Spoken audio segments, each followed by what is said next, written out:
Hey everybody, welcome back to my channel. I'm Baker DeMare. If you're new here, I'd love for you to stick around by subscribing and giving this video a thumbs up.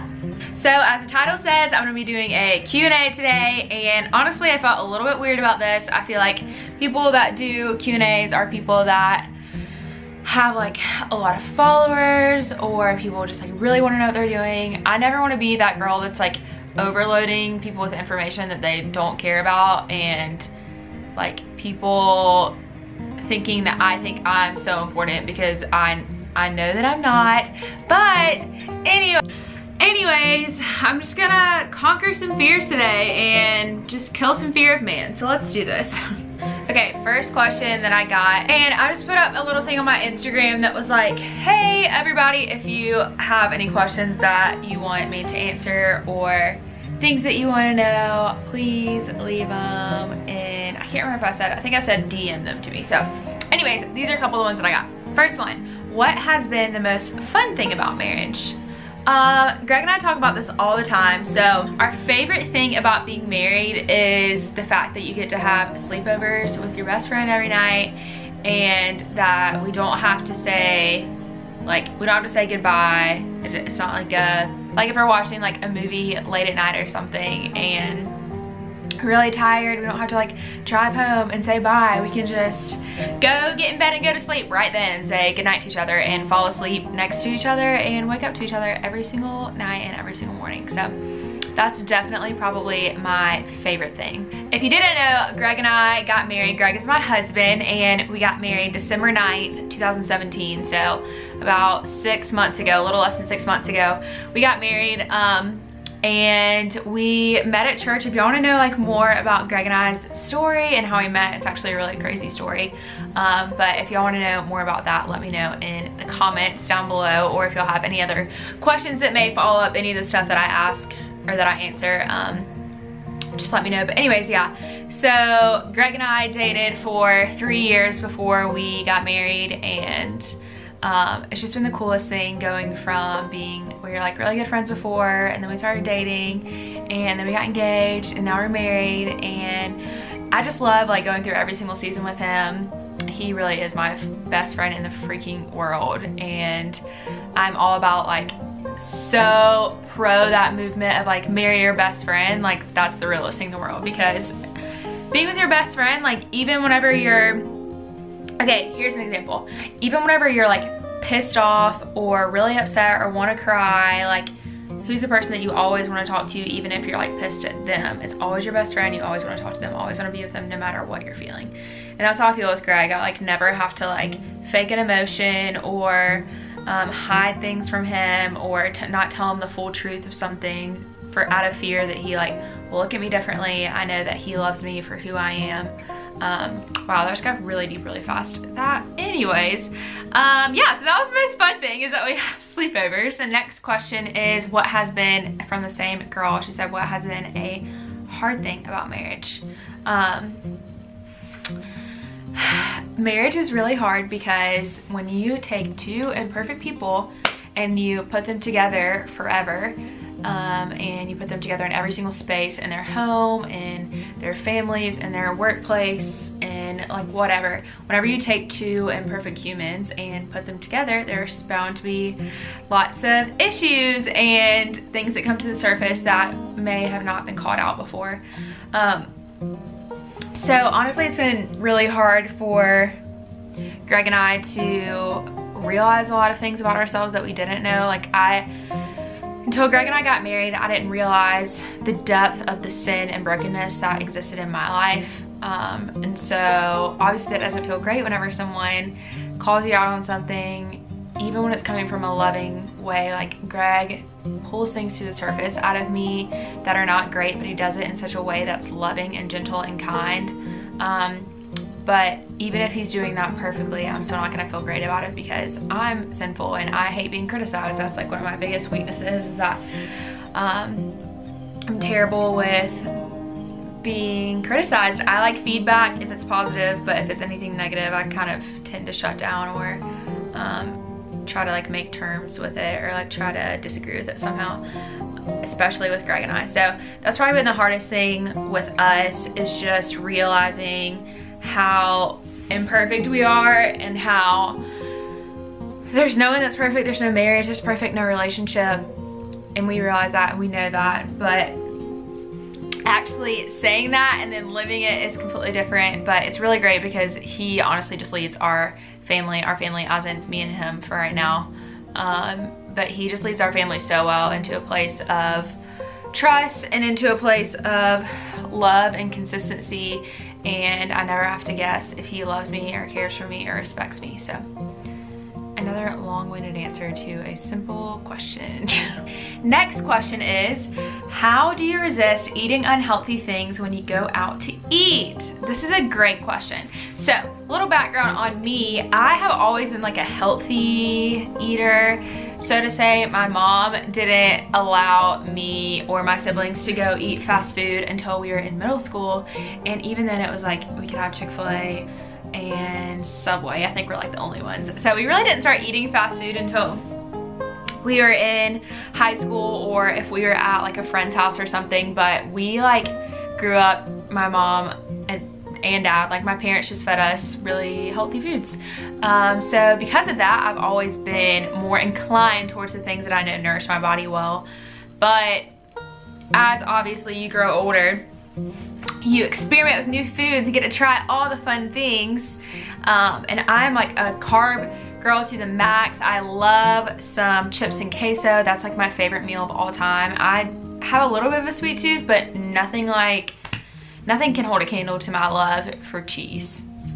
And about a year ago, I found out that I am allergic to gluten, and it actually is genetic. So there's like a name for it. It's called celiac disease, when you're like severely allergic to gluten, which is like most breads and flours and pastas and everything else that's made out of wheat. And my brother has it, and there's like a 50%, like you're 50% more likely to get it if your sibling has it. So cut out gluten completely out of my diet about a year ago, and I used to have insane stomach issues before then. I mean, I was in and out of the ER once a month. I would have severe stomach pains every other day probably, and it just got to the point where I was so used to it that I just like didn't know that I didn't have to live that way. And anyways, I gave up gluten, or like took that out of my diet, and it has changed my life. My stomach issues haven't gone away completely, but I would say about 90% of them have. It's actually been insane. And also found out that I am lactose intolerant. Love that, since my favorite food is cheese. But it's totally fine, because it's funny now because things like vegan and dairy-free and gluten-free and all of these things are like the popular hip things to do that everyone like is super trendy and doing. So it actually works out really well for me because I can cut those things out. Anyways, oh my gosh, I'm having the most long-winded answers to these stories, to these questions. I'm gonna have to cut this down so much. Anyways, so the original question was, how do you resist eating unhealthy when you go out to eat? My biggest thing is that I know my body, how my body reacts to things. I know that whenever I have gluten, I'm gonna be in serious pain. My stomach's gonna be serious pain for days. So if I have any type of like bread or anything like that. And then dairy, I know that my stomach is also gonna be in pain, and I'm gonna probably break out all over my face. So those are the biggest things that I try to avoid. Obviously there's other unhealthy foods that are that, but whenever I go out to eat and I'm tempted to get something like that, I just remember how my body feels whenever I consume those things, and I know how my body reacts to it. So I just remember how it's not worth it, and how those things aren't really gonna nourish my body anyways. I'm much more likely to feel full and satisfied, and not like sick full, but like healthy, satiated, satisfied full whenever I eat something that I know my body needs, like something that's very vegetable heavy or something that's mainly plant-based. So that everybody's different, everybody's body reacts differently, but I know for me, I know what's good for my body. I know how my body reacts to certain foods and certain products, so I try to stay away from those things because I'm not here for a long time, I'm here for a good time. Okay, the next question I got was favorite makeup products you're currently loving. I just did my spring favorites, so if you want to go back and look at that, you totally can. So I'll leave that video link down below if you want to see that. Okay, the next question is, what's your favorite color? I really like mauve pink is a really pretty color, but I get tired of colors really easily, so my favorite color of all time is probably gray, like a light gray. Where were you born? I was born in Columbia, South Carolina at Baptist Hospital. What is your middle name and your husband's middle name? My middle name is Baker. Actually, I was born with a name. My first name is Elizabeth. So it was Elizabeth Baker Brooks, and now it's Baker Brooks DeMare. My husband's middle name, Greg's middle name is Michael. So if we have a little boy one day, eventually, a long time down the road, definitely it'll be a couple years, we want to wait a little bit to have kids. We want to wait a couple years to have kids, but we want one of the boys to have if we have a boy, we want one of the middle names to be Michael. I just think it's a sweet name. What sports did you play when you were younger? I was the biggest tomboy ever growing up. It's so funny. You can ask anyone who knew me when I was younger. So with that, I played lots of sports. I played anything from soccer to baseball to softball to basketball. I did some cheerleading and dance in there. What else did I play? I played lacrosse for a minute because my brother played lacrosse and I thought it was really cool, so I wanted to be just like him and played it for like a split second. But my main sport that I started doing whenever I was in middle school was I started running track. And also, this is like really funny because people barely believe me that this was a real thing, but I used to, in middle school, I threw shot put and discus. I don't know if y'all know what that is. Shot put is like this huge, really heavy, dense ball, and you like throw it as far as you can. And then discus is like almost like a weighted frisbee. It's like a really, really heavy frisbee that you throw as far as you can. And I was like really good at it because I had grown up playing softball and baseball, and this is the point where like girls didn't have like muscles yet, like no one had really like hit puberty, so we were all just like really skinny little lanky girls, and I like could throw farther than anyone, and I was the state champion one year and the runner-up the next year for those, which is hilarious because then I got to high school and all these girls came out and were like 4 times my size, and I tried it, and my dad thinks it's the funniest thing. He loves to tell the story about me. Like, we had a meet at Irmo High School one time, and I walk up and I'm like, here to throw shot put, and there's like these senior big girls just like ready to go and throw some shot put. It was really funny. Anyways, and I also ran the 400 meter. I don't know if you know what that means. I ran the 400 all throughout high school. And yeah, so I ran track in high school. That was like my main sport. Okay, someone DM'd me and said, high school advice, help please. Woo! If y'all want to see like what I wish I knew in high school or what I wish I knew in undergrad or like college, but if y'all want to see a video like that, I'd love to kind of talk about that. My biggest advice for high school is to just be true to yourself. Get plugged in with, if you're a girl, get plugged in with some girls who you really love and just hang out with them. Let them become your best friends. Be real with them, be transparent, don't be catty, don't be drama, don't be extra. No one needs that in their life. It's toxic, whatever. Just not necessary. Just be yourself and don't worry about anything else. Just love people. That's all you have to do, is just love people. So yeah, that's my high school advice. Here I am getting deep again on a simple question. Next question is, how do you know if you love someone, and should the girl say it first if she truly feels it, or wait for the guy? Ooh, interesting question. This is all my opinion, by the way. I'm not saying this is like truth and like should be the standard of living, but these are my opinions on these questions. How do you know when you love someone? I think for me, when I knew that I loved Greg is when I literally, like, it physically hurt me to not say that I loved him. Greg and I were about to go on a date. We had been dating for a couple months, and I literally remember saying, I'm going to freak out if he doesn't say that he loves me because I feel it so strongly. I just knew. And I know that's like not the greatest answer of like, oh, when you know, but that's really how it was for me. I just like it was just this feeling of knowing. Absolutely starts as like a warm and fuzzy feeling, but it really boiled down to the fact that I would do anything and everything that it took to love Greg. I would fight any battle, I would walk through any fire, I would take any bullet to love him and to know him. And when I knew that there was nothing that could shake the way that I felt about him, that's when I knew that it was like the real deal. Like, he was the one that I was supposed to marry, knowing that there was nothing that was gonna change the way that I felt about him. And then the second question is, should the girl say it first if she truly feels it, or wait for the guy? Me personally, I think that women are meant to be pursued by men, and if you really love him, then, and if he really loves you, then he's gonna say it. If he doesn't love you, then he doesn't say it, then he probably doesn't actually love you. If you have to say it first, I just don't think that's pursuit.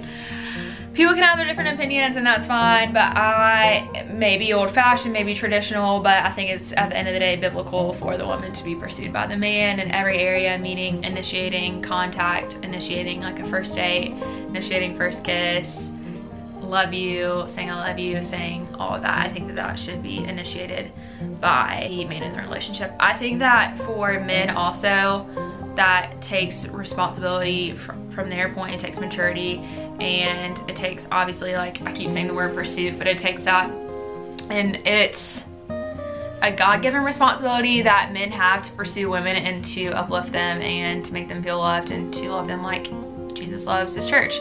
So I think whenever girls initiate things like that, or like make the first move, or say I love you first, or whatever, it can like be done in silly situations. But for the most part, I think that whenever girls do that, obviously there's exceptions to everything, but you're robbing the guy of that chance to love you in that. Yeah, I think you're taking away an opportunity for him to pursue you, and as deep and silly and over spiritual as it sounds, I think you're robbing him of an opportunity to know what it's like to be loved by the Lord more and get a glimpse into that. So anyway, it's just my opinion. Again, if that's not yours, that's totally fine, but I think that most things, if not all things, should be initiated by the guy. Okay, last question. How did you keep Jesus at the center of your relationship with your hubs during the dating stage? Purity, priorities, etc. Good question. Honestly, this kind of goes back to what I was just talking about in the previous question, but Greg, I just allowed him to lead our relationship, and I knew that because he was following Jesus, because he was listening to the Lord, reading his Bible daily, and actually praying, and had a community of strong men around him, I knew that the place that he was leading me was a place that was towards purity, that was towards the Lord. Did we mess up? Absolutely. I think that any couple will tell you that they made some mistakes along the way. No one's perfect, obviously, but I think the biggest thing for us was knowing that if we were constantly trying to figure out what was too far, then our focus wasn't on the right thing. If we were focusing on the Lord and what he had for us before we were married, then that's really all our focus needed to be on. We wanted to base our relationship so that we had great intimacy within marriage. And I think that anything can be redeemed, but our biggest thing was that we didn't want to do something that would taint or hinder the intimacy that we would have now being in marriage. And I'm extremely thankful for the way that Greg pursued me in that, for the way that he led us in that and led us to the Lord as opposed from away from something. I think that's the biggest thing. Whenever we were dating, and even now, the point of following Jesus and the point of us dating and being married was not that we had to run away from all of these things, or not that we would not do all of these things. That's not what following Jesus is. That's not what being a Christian is. That's not what being in a godly relationship is. It's not doing things. It's focusing on what's ahead, focusing on the Lord. And when you're actually doing that, when you're truly doing that, you don't have to worry about those things, because that's not gonna be the desire of your heart. I hope that answered y'all's questions. If you have any more, please leave them down in the comments below. I'd love to answer them. You can send me a message on here, leave me a comment, or you can send me a message on Instagram. I'd love to answer y'all's questions. But I hope y'all enjoyed this. Again, these are just my opinions, my answers to these, not like solid truth. Don't like completely base your life around this, but I love y'all, and I really enjoyed doing this video. It was fun, just like sitting down and being relaxed, like in a sweatshirt, talking about life. If you haven't already subscribed, please do that, and if y'all have any suggestions for videos, as always, leave them in the comments down below. I hope y'all have a great week, and I'll see y'all next Monday. Bye!